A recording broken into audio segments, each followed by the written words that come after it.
Ayan na, mga kababayan, magandang umaga po, magandang tanghali at magandang gabi. Pasensya na at ako'y namamaos dahil sa kakakanta ko nung isang gabi. Hindi pa rin maalis-alis ng luya salabat. Ngayon, tignan po natin ito mga kababayan. Itong napakagandang pamilya noong panahon. Masaya sila, sama-sama, sama-sama together. Laging ngumingiti ang bawat isa sa kanila. At isang halimbawa ng napakasayang pamilya. Subalit, nung lumaki sila, dito na po nag-umpisa ang kanilang pag-away-away.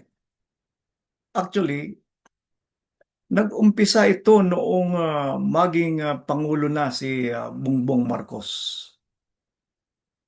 Dahil dati, masaya sila. Subalit, dumating ang panahon na itong si Senadora Aimee, lagi na lang galit dito sa ating Pangulong Bongbong Marcos. Subalit, hindi ko maunawaan ano ba ang kanyang ikinagagalit. Ito ba'y dahil sa politika? Ito ba'y dahil sa mana? O dahil sa inggit sa ibang kapatid? Ano kaya? Senadora Aimee, ano po ba ang dahilan? Bakit halos paglabas mo sa social media, pag ini-interview ka ng ibang stream media, lagi kang nagpapasaring sa kapatid mo? Ito nga, nakaraang araw nga, ano ba ang ginawa mo? Gumawa ka pa ng propaganda, fake news sa loob ng Senado. Dinala mo pa yung Senado, kinalagkad mo pa yung mga senador na itong minority, ginamit mo pa, sinangkalan mo pa, subalit ang punto mo naman talaga ay si Bongbong Marcos, ang Pangulo ng Bansa. Hindi mo na lang siya puntahan sa Malacanang, Senadora Amy. Kausapin mo. Bakit ba hindi kayo ikaw ba, kapatid mo ba si Bongbong, si President Bongbong Marcos o hindi? Ang apelyido mo, Marcos din. Anak ng tipaklong kumisan sumasakit ang ulo ng ating mga kababayan.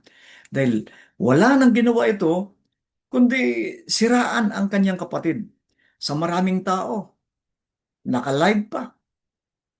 Alam nyo naman yan, noong rally ng Iglesia ni Cristo sa Luneta, siniraan niya ng, nako po, talagang lupaypay si President Bongbong Marcos dito.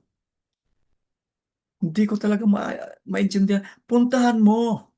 Total panganay ka naman eh. Apay, nako, ay, habang buhay ba ganyan ka na lang? Sabi nga ni Horace, anger is a short madness. Pero yung anger mo, tuloy-tuloy eh.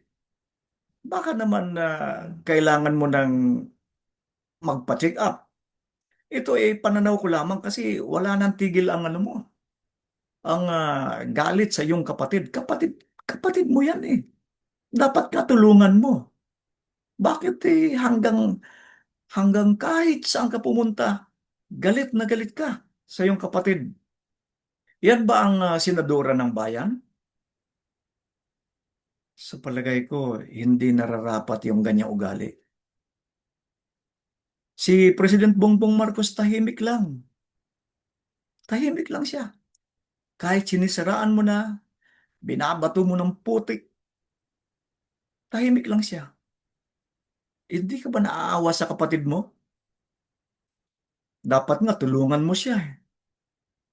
Ano kaya, Senadora Aimee, kung ganito ang gawin mo?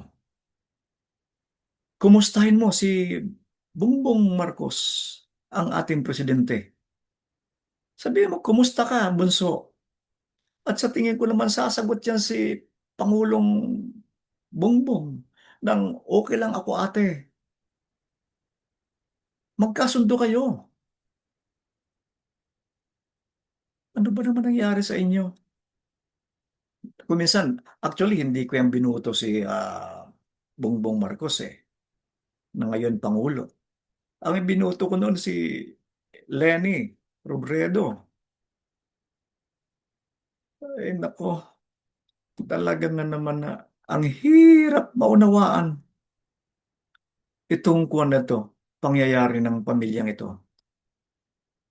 Ikaw lang ang nagpapagulo. Ngayon, watak-watak na kayo. Watak-watak na kayo. Hindi ko maintindihan, Senadora Aimee. Naway, Senadora Aimee, naway, kaunti namang hinahon. Kasi napapanood ko ng buong bansa at ng buong mundo. Wala, wala sa katinoan ng ganyan. Mga kababayan, ito lang ang aking opinion kasi nakikita ko, lagi na lang, wala nang ibang ginawa ito si Senadora Aimee, kundi sirain ang kanyang kapatid, ang kanyang pamilya, ang kanyang sinisira. Naway bigyan ka ng magandang pag-iisip ng ating Panginoon. Sa Senado, kung minsan yung kakampi mo, dasal pa kayo ng dasal, pero gano'n naman ang ugali ng ginagawa nyo. Senadora Aimee, kaunting kabaitan naman sa iyong kapatid. Hanggang din na lang mga kababayan ng aking vlog na ito. Naway maunawaan na ang pamilya dapat nagmamahalan. Okay, nag-aaway pero dapat hindi umabot sa ganyan. Okay po, mga kababayan, maraming salamat po sa inyong panonood.